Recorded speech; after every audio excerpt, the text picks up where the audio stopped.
August 17th, 1943, 10:15 in the morning. A railway platform at Rastenburg in East Prussia. General der Jagdflieger Adolf Galland stood watching Reichsmarshal Hermann Göring board his luxury train.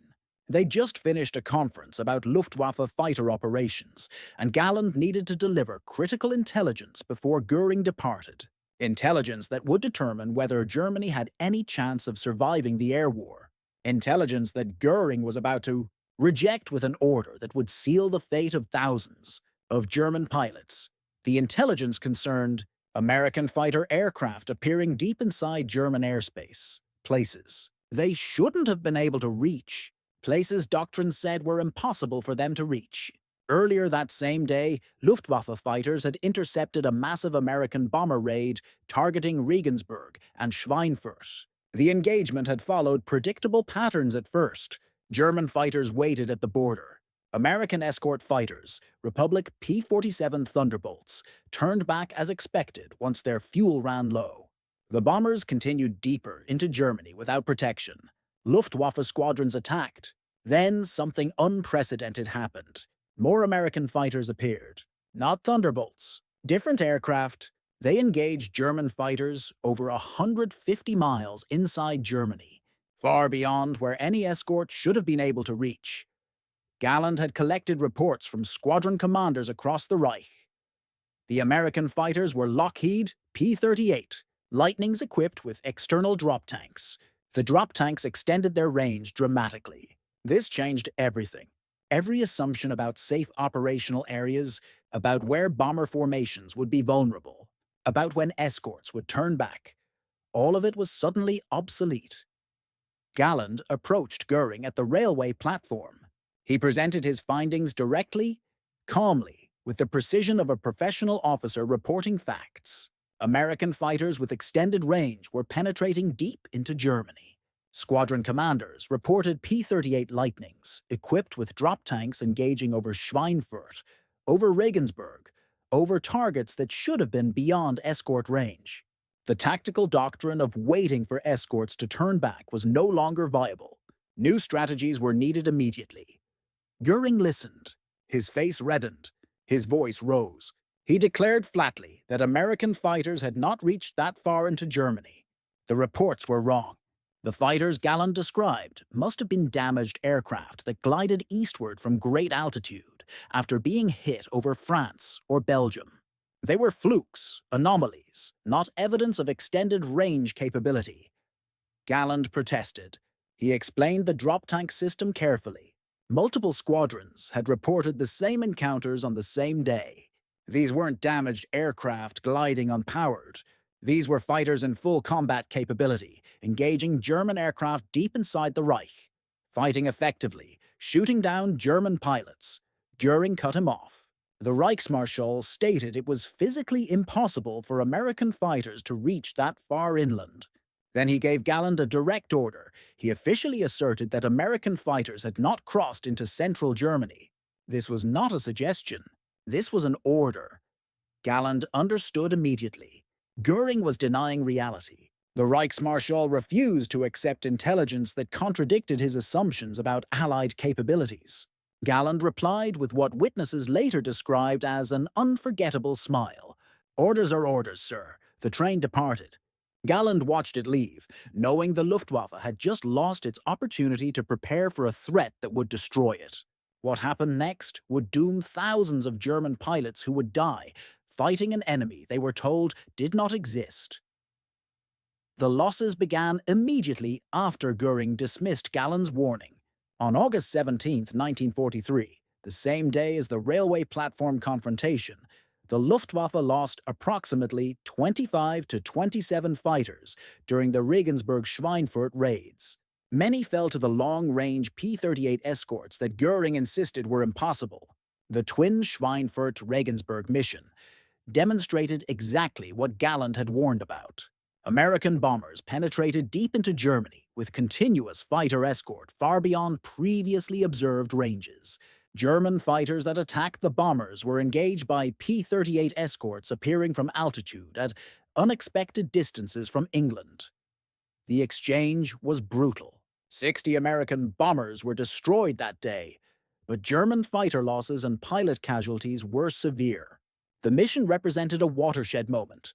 For the first time, the Luftwaffe faced American bomber formations escorted throughout their entire penetration into German airspace.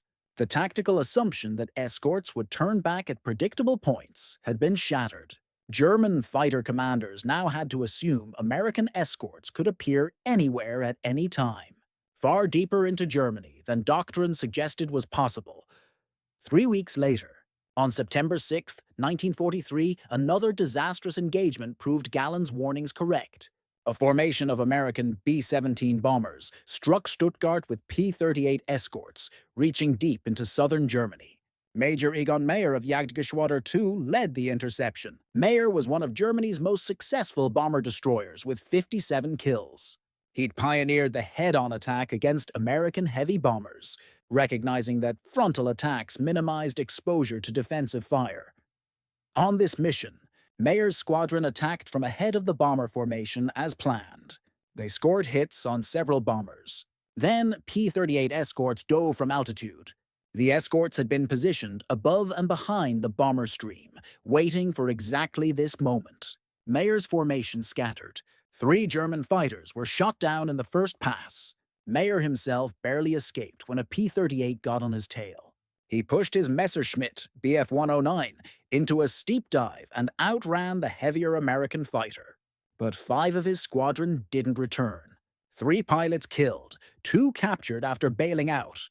0 bombers confirmed destroyed. The mission was a complete failure. By October 1943, the pattern was unmistakable. American bombers were striking deep into Germany with fighter escorts that Göring had declared impossible. The Luftwaffe continued fighting using tactics based on assumptions that were demonstrably false. Pilots were told escorts couldn't reach certain targets. They planned their attacks accordingly. Then the escorts appeared and shot them down. On October 14, 1943, Black Thursday, another Schweinfurt raid resulted in catastrophic losses for both sides. The Americans lost 60 bombers. The Luftwaffe lost 38 fighters with pilots killed or wounded. On December 4, 1943, Hauptmann Wilhelm Lem of Jagdgeschwader III was killed near Oldenburg in the Netherlands. Lem had 131 kills and was one of Germany's most successful aces. He was shot down during combat with P-47 Thunderbolts of the 352nd Fighter Group. He was 23 years old. The loss of experienced aces like Lem represented an irreplaceable depletion of the Luftwaffe's combat effectiveness. The Black Thursday raid demonstrated both the strength and weakness of the American bombing strategy. 60 bombers lost in a single day represented 9% of the attacking force. 600 aircrew killed or captured. Such losses were unsustainable without fighter escort to the target and back. The American 8th Air Force suspended deep penetration raids for several weeks after Black Thursday to rebuild strength and await the arrival of more long-range escorts. But for the Luftwaffe, the raid represented something equally ominous. Despite achieving their highest bomber kill count of the war, German fighter losses were approaching parity with bomber kills.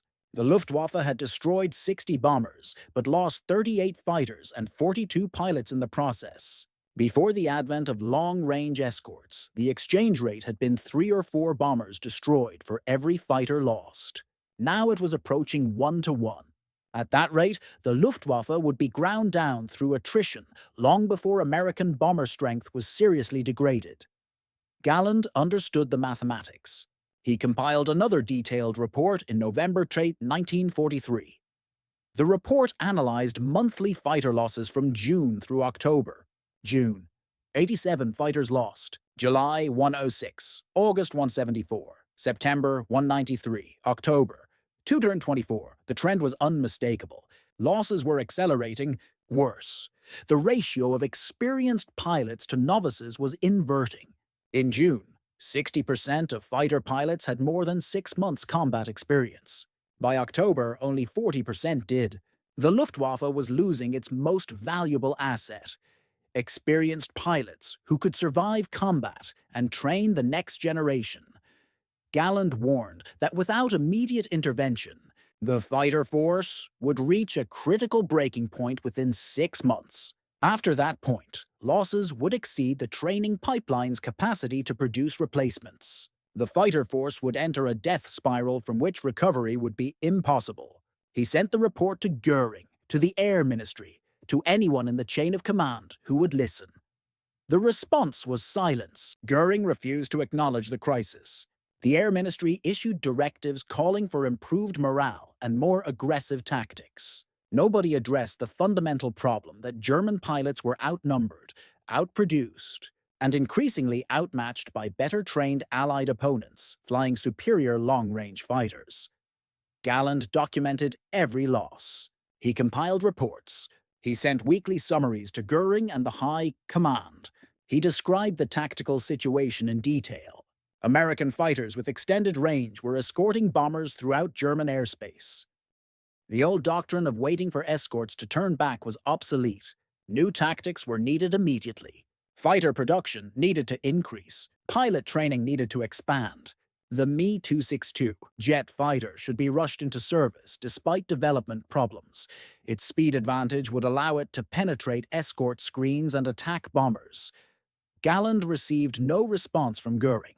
The Reichsmarschall had made his decision in August. American long-range fighters were not a strategic threat. The Luftwaffe would continue current operations. Nothing would change, but everything was about to be change.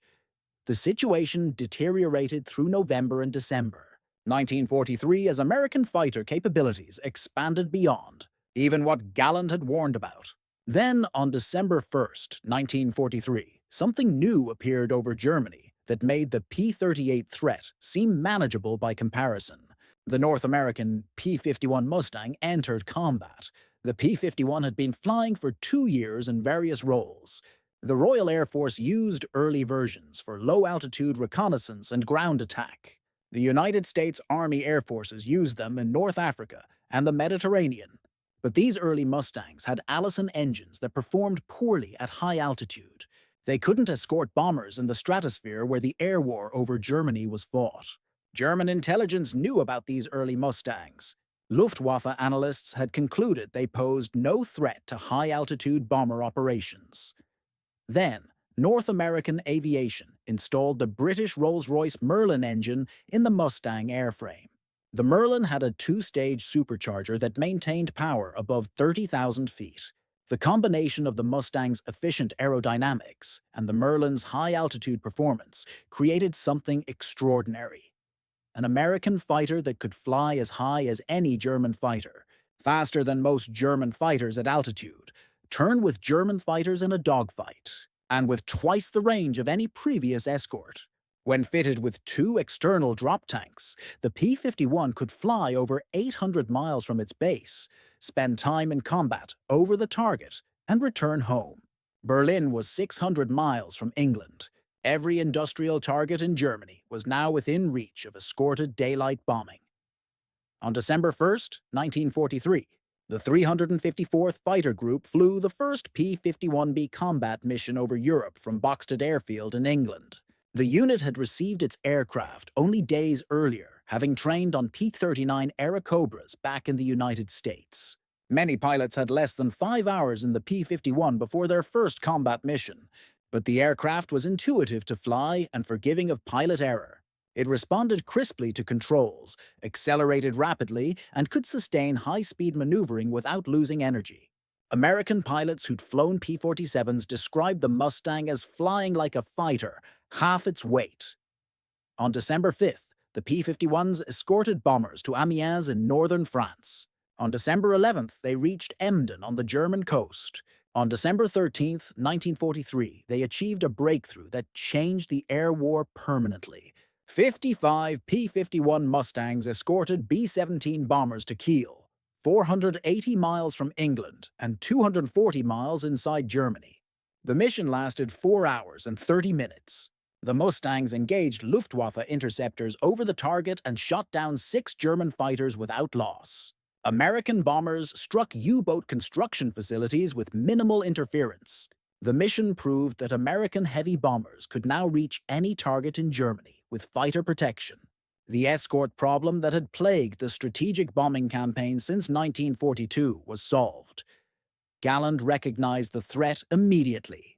He flew to Berlin to meet with Göring in late December 1943.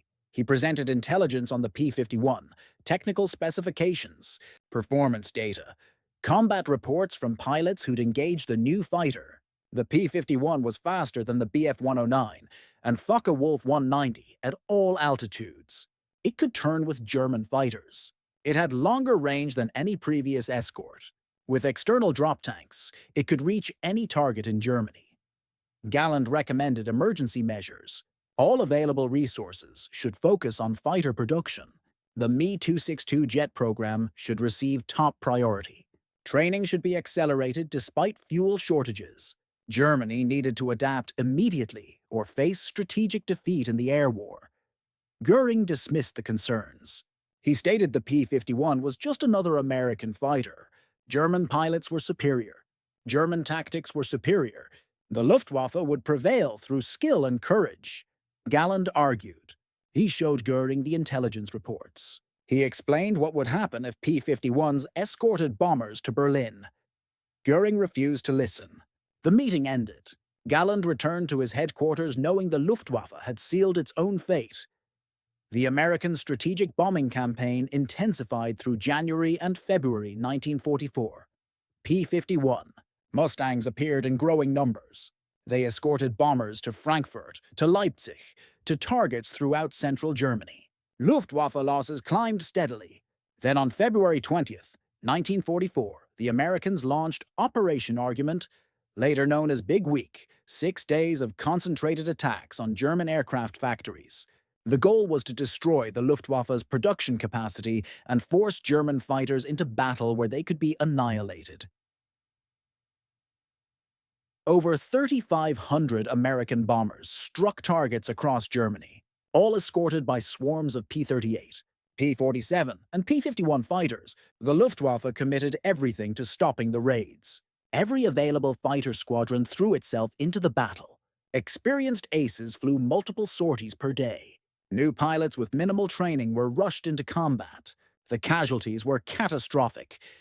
During Big Week, the Luftwaffe lost 262 fighters destroyed and another 180 damaged beyond immediate repair.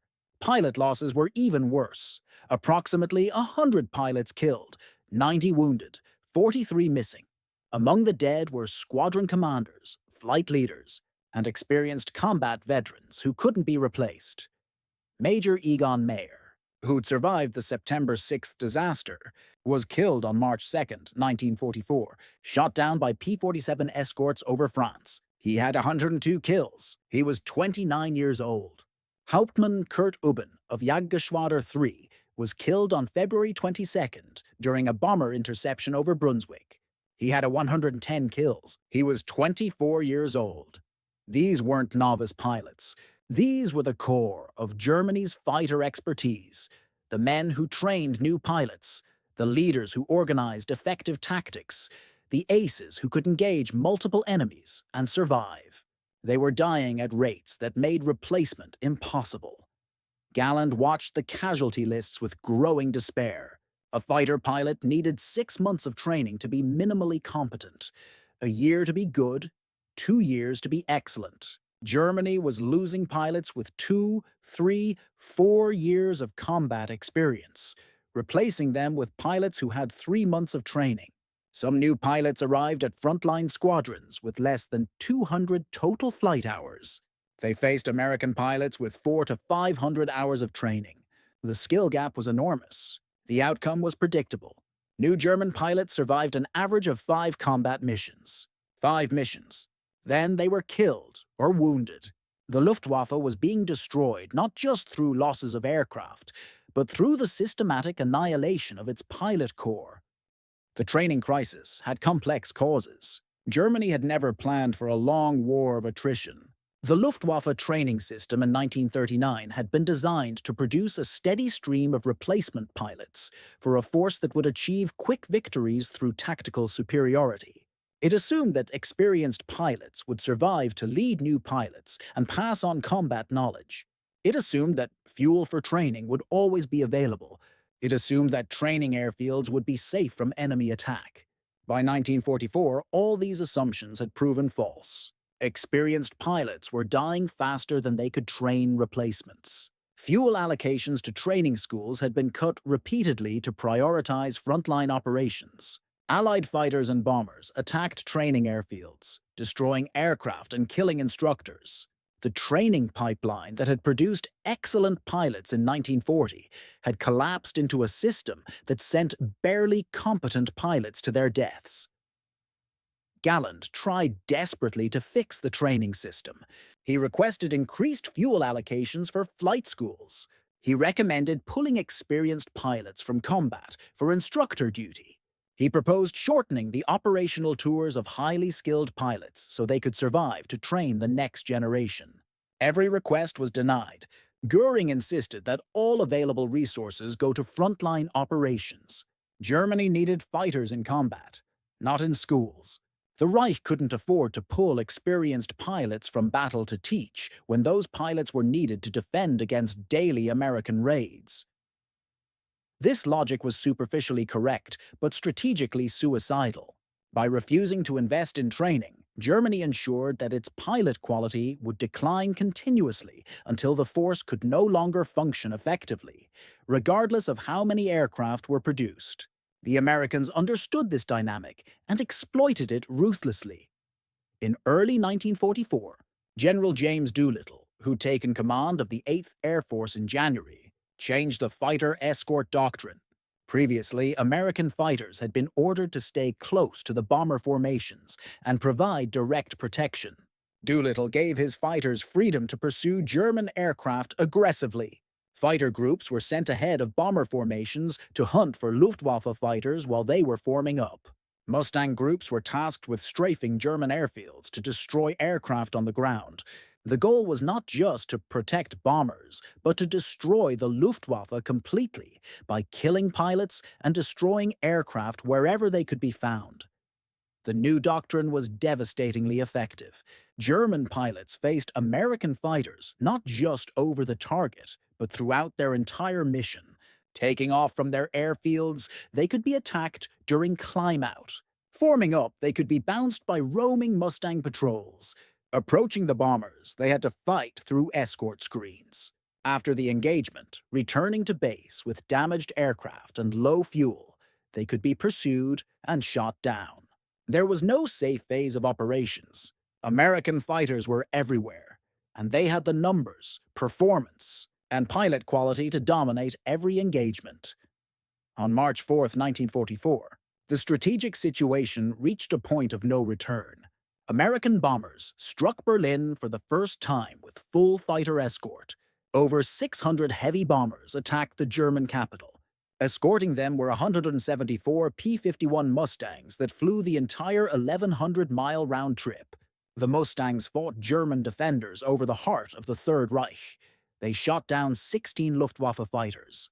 They lost only 4 aircraft. Berlin, the city that Hermann Göring had promised would never be bombed, was now within range of American daylight bombing with complete fighter protection. Göring reportedly said privately that when he saw Mustangs over Berlin, he knew the war was lost, but he said it privately. Publicly, he continued insisting everything was under control. The Luftwaffe was still strong. German pilots were still the best in the world. The Americans would eventually run out of aircraft and pilots. Germany would win. The reality was very different. By April 1944, Galland faced a crisis so severe that he filed a report directly with the High Command, bypassing Göring entirely. The report was dated April 27, 1944. It outlined the catastrophic state of the Luftwaffe fighter force. In the previous 10 major operations, the Luftwaffe had lost approximately 500 aircraft and 400 pilots. Over the previous 4 months, from January through April, more than 1,000 pilots had been killed, wounded, or captured. The enemy outnumbered German fighters 6-1 in some operations, 8-1 in others. The standard of Allied fighter pilot training was astonishingly high. Most American and British pilots entering combat had 400 to 500 hours of flight time.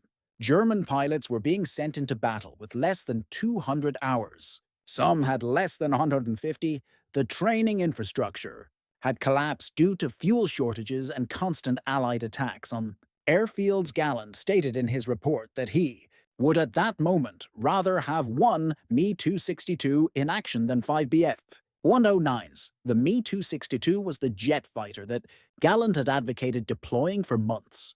It was faster than any Allied fighter by 100 miles per hour. It could break through escort screens and attack bombers without being intercepted. But Hitler had insisted it be developed as a bomber, not a fighter. Precious months had been wasted converting it to carry bombs instead of maximizing its potential as an interceptor. By the time Hitler reversed his decision in late 1944 and allowed jet fighter production, it was too late to stop the hemorrhaging of the Luftwaffe fighter force. The losses continued through spring and summer 1944. Between January and May 2,262 German fighter pilots were killed, wounded, or went missing. March alone saw catastrophic attrition. Luftwaffe records show that in March 1944, the fighter force suffered extraordinary losses that effectively broke its back. Entire squadrons were decimated. Jagdgeschwader 11 lost 28 pilots in 3 weeks. Jagdgeschwader 3 lost 31. These were elite units with years of combat experience. They were being shattered against overwhelming Allied numerical superiority. The numbers told the story of annihilation. Germany could lose 10 fighters and struggle to replace them within a month. The Americans could lose 100 fighters and replace them within days. The British could lose 50 bombers and have them replaced within a week. The industrial capacity wasn't equal. The pilot training pipeline wasn't equal. The strategic situation wasn't equal. Germany was losing a war of attrition it could never win. On June 6, 1944, the Allies launched Operation Overlord, the invasion of Normandy. The Luftwaffe was supposed to contest the invasion with massive fighter and bomber strikes against the landing beaches. Luftwaffe 3, responsible for defending France, had 481 aircraft available on June 5th. On D-Day, the Luftwaffe managed to fly 319 sorties. The Allies flew 14,574. The disparity was so complete that many Allied soldiers didn't see a single German aircraft during the first week of the invasion. German pilots who did attempt to attack the invasion fleet faced walls of anti-aircraft fire and swarms of Allied fighters. Few survived. The Normandy campaign marked the final collapse of Luftwaffe effectiveness in the West. Oberstleutnant Josef Priller, commander of Jagdgeschwader 26, was one of Germany's most successful fighter leaders with 101 kills, including 68 Spitfires, the highest score against that aircraft type. On D-Day morning, Priller and his wingman, Feldwebel Heinz Wodarczyk, were the only German pilots to attack the invasion beaches directly. Flying 2 Focke-Wulf 190s from Lille at extremely low altitude to avoid detection, they strafed Sword Beach, then escaped back to base. Their 2 aircraft constituted the entire German fighter response to the largest amphibious invasion in history. Priller later stated the mission was suicidal, but necessary to show that the Luftwaffe hadn't completely abandoned the German army. He survived the war and died in 1961. The weeks after D-Day saw some of the most desperate and futile air combat of the entire war. Luftwaffe units threw themselves against overwhelming Allied air power in a doomed attempt to support German ground forces. Losses were staggering. By the end of June 1944, the Luftwaffe had lost over 300 fighters in the West. July losses exceeded 400. August losses approached 500. Aircraft production actually increased during this period, with German factories producing over 1,500 fighters per month by mid-1944. But the aircraft couldn't be effectively used. There was insufficient fuel to train pilots properly. There weren't enough experienced pilots to fly the new aircraft. Spare parts were in short supply. Maintenance facilities were being bombed. Even when aircraft could be made operational, they rarely survived more than a handful of missions before being shot down. By July, Galland was receiving casualty reports showing 50 fighter pilots killed or missing every single day. Every day. 50 pilots. The Luftwaffe pilot training schools graduated approximately 30 pilots per week. The mathematics of annihilation were simple and stark. There was no way to sustain operations at these loss rates. The fighter force was dying. Squadron commanders reported that new pilots arriving from training were effectively helpless in combat. They lacked basic combat skills. They couldn't maintain formation. They panicked under fire. They made fundamental errors that got themselves and their wingmen killed. One experienced squadron leader compared receiving new pilots in mid-1944 to executing them. Sending these undertrained pilots into combat against seasoned American and British fighter pilots was tantamount to murder. But there was no choice. Germany had no reserve of trained pilots waiting. Everyone who completed training went immediately to the front and died within weeks. Galland tried everything to change the situation. He pushed for increased production of the Me-262 jet. He advocated for improved training programs even though fuel shortages made extensive training impossible. He developed new tactics for engaging heavily escorted bomber formations. He personally flew unauthorized combat missions to understand what his pilots faced and to test new approaches. Nothing worked. The fundamental problem wasn't tactics or training or equipment. It was numbers. The Americans and British had achieved air superiority through overwhelming numerical advantage, backed by superior training, better logistics, and unlimited industrial capacity. No amount of German tactical innovation could overcome that reality. There were pilots who understood what was happening and tried to adapt. Oberst Johannes Steinhoff commanded Jagdgeschwader 77 through much of 1944. He was an experienced leader who eventually reached 176 kills. Steinhoff recognized immediately that old tactics wouldn't work against the new American escorts. He developed aggressive approaches. His squadrons wouldn't wait for escorts to turn back. They would attack immediately, engaging the escorts first to drive them away from the bombers. It was aggressive. It was risky. It achieved some success.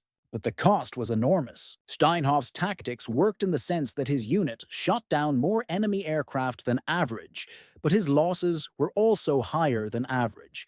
For every 2 enemy aircraft destroyed, Jagdgeschwader 77 lost nearly 2 fighters. At that rate, no unit could sustain operations for more than a few months. The best German pilots were dying. The most innovative commanders were being killed. The tactical knowledge built over years of combat was being lost, and there was no one left with enough experience to replace them. Galland himself experienced the futility firsthand on an unauthorized mission in the spring of 1944. He flew a Focke-Wulf 190 over Magdeburg, wanting to see what his pilots faced from the cockpit rather than from reports. He found a massive bomber formation escorted by at least 50 fighters. The escort consisted primarily of P-51 Mustangs, flying in loose formations above and beside the bombers. Galland picked out a bomber on the edge of the formation and rolled into an attack. Just as he began to position for the shot, tracer fire streamed past his canopy. 4 Mustangs had dove on him from above. He broke hard and dove. The Mustangs followed. Galland used a trick from earlier in the war. He fired his machine guns forward, creating streams of smoke that drifted back toward the pursuing fighters, giving the illusion of rear-firing guns. The Mustangs broke into a climbing turn. Galland used the opportunity to dive away and escape at high speed. He returned to base without firing a shot at the bombers. He'd been in position to attack for less than 5 seconds before being engaged by escorts. He understood immediately why his pilots were failing. The American escorts were everywhere, aggressive, skilled, and outnumbered German fighters by margins that made success impossible.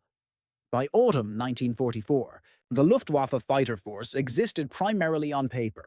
There were squadrons listed in organizational charts. There were pilots.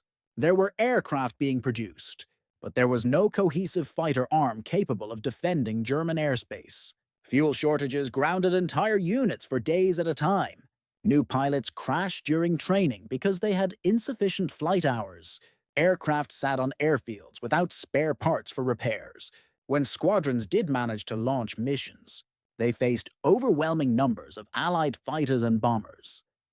On November 2nd, 1944, Galland sent 500 fighters against 975 American bombers attacking oil plants. Escorted by 800 fighters, 600 of them P-51 Mustangs.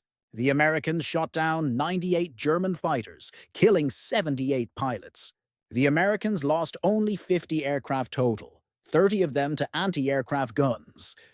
Germany could no longer afford such losses. Hitler and Göring were furious. With the Ardennes offensive being planned for December, Hitler ordered Galland to prepare his fighter reserves to support the ground attack, rather than defend the Reich. Elite fighter wings that had fought for years would now move to support a ground offensive that had no chance of success. Galland knew his planned Grosser Schlag, the big blow against American bomber formations, was finished. In January 1945, Galland was relieved of his command as General der Jagdflieger on January 13th. Göring blamed Galland for the Luftwaffe's failures, the constant complaints, the defeatist reports, the criticism of leadership. Göring told his staff that Galland had undermined morale and failed to inspire his pilots to achieve victory through willpower and determination. The relief came after what became known as the Fighter Pilots' Revolt, when several senior fighter commanders met with Göring to express their grievances about the conduct of the air war. Galland was accused of orchestrating the meeting to undermine Göring's authority. He was placed under house arrest at his hunting lodge. He faced possible court-martial, even execution. The SS and Gestapo opened files on him. Heinrich Himmler sought to put him on trial for treason. But Hitler intervened. The Führer knew Galland's reputation as a skilled combat pilot and respected leader. Hitler also recognized that court-martialing Germany's most famous fighter ace would be a propaganda disaster. Hitler allowed Galland to return to active duty on one condition. Galland would form and command Jagdverband 44, an elite jet fighter unit equipped with Me-262 aircraft. The unit would be manned by the best surviving fighter pilots in Germany. Galland accepted immediately. He gathered 10 holders of the Knight's Cross, experienced aces who'd survived years of combat. Among them were Johannes Steinhoff with 176 kills, Gerhard Barkhorn with 301 kills, and Heinz Behr with 220 kills. These were some of the most successful fighter pilots in history. They received Me-262 jets beginning in late February and March 1945. The Me-262 was everything Galland had claimed it would be. The aircraft was magnificent. Top speed 540 miles per hour, 100 miles per hour faster than any Allied fighter. 4 30mm cannons with devastating firepower could reach 30,000 feet in 7 minutes. The jet engines gave it acceleration that piston engine fighters couldn't match. In combat, the Me-262 could choose when to engage and when to disengage.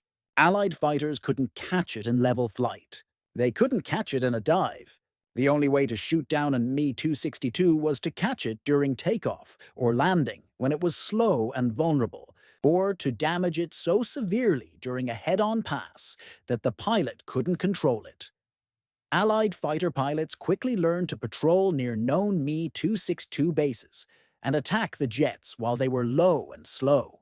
This led to fierce battles around German jet airfields where Allied fighters tried to catch jets during their most vulnerable moments while conventional German fighters tried to protect them. Galland flew his first combat mission in the Me-262 on March 31st, 1945, flying from München-Riem airfield. He intercepted a formation of American bombers near Neuburg. He shot down a B-26 Marauder with a short burst from his 30mm cannons. The bomber came apart under the concentrated firepower. Over the next 4 weeks, Galland added 6 more kills, all heavy bombers. His squadron, Jagdverband 44, destroyed 45 Allied bombers and fighters during March and April 1945. But it made no difference to the outcome of the war. Germany was collapsing from all directions. Soviet forces were fighting in the streets of Berlin. British and American forces had crossed the Rhine and were advancing rapidly through Western Germany. German cities were in ruins from years of strategic bombing. The fuel supply had essentially ended. Aviation gasoline production had collapsed after Allied bombing of synthetic fuel plants. Even elite jet units were grounded for days at a time due to lack of fuel. Jagdverband 44 flew its last combat mission on April 26, 1945. Galland led 12 Me-262s from München-Riem to intercept American bombers. At approximately 1500 hours, while engaging a formation of bombers south of Munich, Galland's aircraft was hit by fire from a P-47, Thunderbolt piloted by First Lieutenant James Finnegan of the 56th Fighter Group. The P-47 attack came during a vulnerable moment when Galland was focused on setting up a shot against a bomber. He heard and felt the impacts. 50 caliber rounds tore through his canopy and instrument panel. Both engines were hit. Metal splinters from the instrument panel struck his right knee. He felt a sharp rap against the kneecap. The aircraft was severely damaged, but still flyable. Galland broke off the attack and dove away from the combat area. He nursed the crippled Me-262 back toward München-Riem. Both jet engines were running rough and losing power. The instrument panel was destroyed. He flew by feel and landmark navigation. At low altitude with a barely controllable aircraft, he managed to crash land near the airfield. X-rays taken later showed 2 metal splinters embedded in his kneecap. The injury wasn't life-threatening, but was severe enough that he couldn't continue flying. He was removed from command due to his injuries. Johannes Steinhoff took over Jagdverband 44. 8 days later, on May 8, 1945, Germany surrendered unconditionally. The war in Europe ended. The April 26th mission was notable for another reason. It represented perhaps the last time a German fighter ace of Galland's stature flew in combat. His final victory count stood at 104, all against Western Allied aircraft. He'd flown 705 combat missions over 6 years of war. He'd been shot down 4 times and survived each time. He'd commanded the Luftwaffe fighter arm during its most critical period. He'd tried desperately to reform a system that was fundamentally broken, and he'd failed, not through lack of skill or effort, but because the strategic situation was unwinnable and the leadership refused to accept reality. In 1979, 34 years after the war, Galland met James Finnegan at an Air Force Association meeting in San Francisco. A graduate student had matched Finnegan's combat report with German records and arranged the meeting. The two men talked for hours about the engagement. Finnegan described seeing the Me-262 making an attack run on the bombers and positioning his P-47 for a shot. Galland described feeling the hits and struggling to keep the damaged jet flying long enough to reach friendly territory. They discussed the aircraft, the tactics, the experience of combat. There was mutual respect between them. They'd both been professional military pilots doing their duty in a terrible war. The meeting was filmed and later became an important historical document, one of the rare occasions where a pilot and the man who shot him down met decades later to discuss the engagement in detail. Adolf Galland survived the war. He was captured by Allied forces and spent time as a prisoner until 1947. After his release, he worked as a military advisor to the Argentine Air Force for 6 years. He returned to Germany in 1955 and worked as an aerospace consultant. He published his autobiography, The First and the Last, in 1954. The book detailed his experiences as General der Jagdflieger and his conflicts with Göring and Hitler over air strategy. It became one of the most important primary sources on Luftwaffe operations.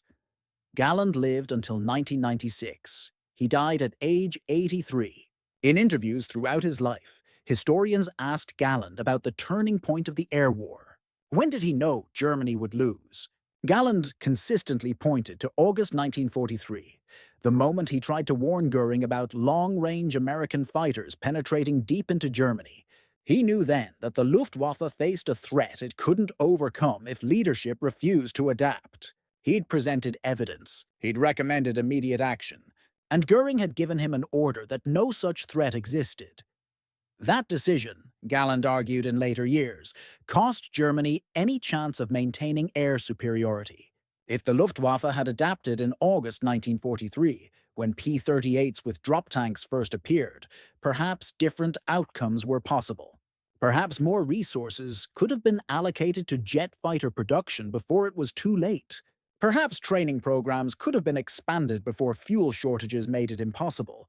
Perhaps tactics could have been developed to counter the numerical superiority of Allied fighters before the pilot corps was decimated. But Göring had refused to acknowledge the threat. He'd called it impossible. He'd ordered Galland to stop reporting such intelligence. And by the time the crisis became undeniable, it was far too late. The Luftwaffe fighter force had been shattered, thousands of pilots killed, the most experienced leaders dead. The training pipeline collapsed. Germany lost air superiority over its own territory and never regained it. The strategic bombing campaign continued unopposed through 1945. German cities burned. Factories were destroyed. Transportation networks collapsed. Oil production fell to levels that grounded entire air units. The war became unwinnable, not because Germany lacked courage or skill, but because it had lost control of its own airspace. And it traced back to August 1943, when a general tried to warn his commander about a threat that was dismissed with an order denying reality. Galland never received official recognition for his warnings. No commendation, no acknowledgement that he'd been correct. Official Luftwaffe records attributed the collapse of the fighter force to overwhelming Allied numerical superiority and insufficient German resources. Galland's name appeared in reports as the officer responsible for fighter operations during the period of decline. There was no mention that he'd predicted the crisis, no mention that he'd recommended solutions months before they became desperately needed, no mention that he'd been ignored by leadership that preferred comfortable assumptions over uncomfortable facts. After the war, military historians researching the Luftwaffe found extensive documentation of Galland's August 1943 confrontation with Göring. They found the railway platform exchange recorded in multiple sources, including memoirs by Albert Speer, who witnessed part of the conversation. They found Galland's intelligence reports about long-range American fighters. They found Göring's dismissive responses and his order asserting that no such threat existed. They found subsequent combat reports proving that American fighters were indeed penetrating deep into Germany, exactly as Galland had warned. The historians interviewed surviving Luftwaffe pilots. Almost all confirmed similar experiences. They'd been told repeatedly that American fighters couldn't reach certain distances into Germany. They were told to wait for escorts to turn back before attacking bombers. They were told the losses were temporary and would improve. The losses never improved. They got worse every month until the Luftwaffe essentially ceased to exist as an effective fighting force. Military analysts concluded that Göring's refusal to accept Galland's intelligence in August 1943 was one of the most consequential command failures of the entire war. By denying reality, Göring ensured that the Luftwaffe would be unprepared for the threat that ultimately destroyed it. If Germany had taken Galland's warnings seriously, the outcome of the air war might not have changed dramatically. The Allies had overwhelming industrial and numerical superiority, regardless of German tactical adaptations. But the war might have been longer and more costly for the Allies. Perhaps months of additional time for Germany to develop countermeasures. Perhaps significantly higher Allied aircrew casualties. Perhaps different strategic calculations by Allied leadership if bomber losses had remained prohibitively high, even with fighter escort. But none of those possibilities were explored, because Göring dismissed the warning and ordered his fighter commander to stop making such reports. The consequences of that dismissal shaped everything that followed. This is how command failures manifest in war, not through dramatic betrayals or obvious incompetence, but through the refusal to accept uncomfortable intelligence. Through dismissing evidence that contradicts existing assumptions, Through punishing subordinates who report problems instead of addressing the problems themselves, through giving orders that deny reality rather than adapting to changed circumstances. Adolf Galland tried to warn his superiors. He presented facts. He recommended solutions. He was ignored. And thousands of German pilots died as a result, fighting an enemy they'd been told didn't exist until it was far too late to prepare an effective defense. On that railway platform in August 1943, as Göring's luxury train pulled away from Rastenburg, Galland stood watching it disappear into the distance. He must have known in that moment what was coming. The reports would continue, the losses would mount, the warnings would be ignored, and one day the Luftwaffe would simply cease to exist as an effective fighting force, destroyed not by enemy action alone, but by leadership that refused to see what was happening until it was too late to matter. The smile Galland gave when he said, "Orders are orders, sir," wasn't acceptance. It was recognition. Recognition that he'd just witnessed the death of the Luftwaffe fighter force, even though it would take another 18 months for that death to become complete. Recognition that no amount of skill, courage, or tactical innovation could save an organization whose leadership had chosen comfortable lies over uncomfortable truths. In the end, the railway platform at Rastenburg became as significant to Germany's defeat as any battlefield, because that's where the war was truly lost, not in the skies over Berlin or the factories of the Ruhr, but in a 10-minute conversation where a field commander tried to warn his superior about a threat that would destroy them, and received in return an order that the threat didn't exist. Orders are orders. And sometimes, orders cost you everything.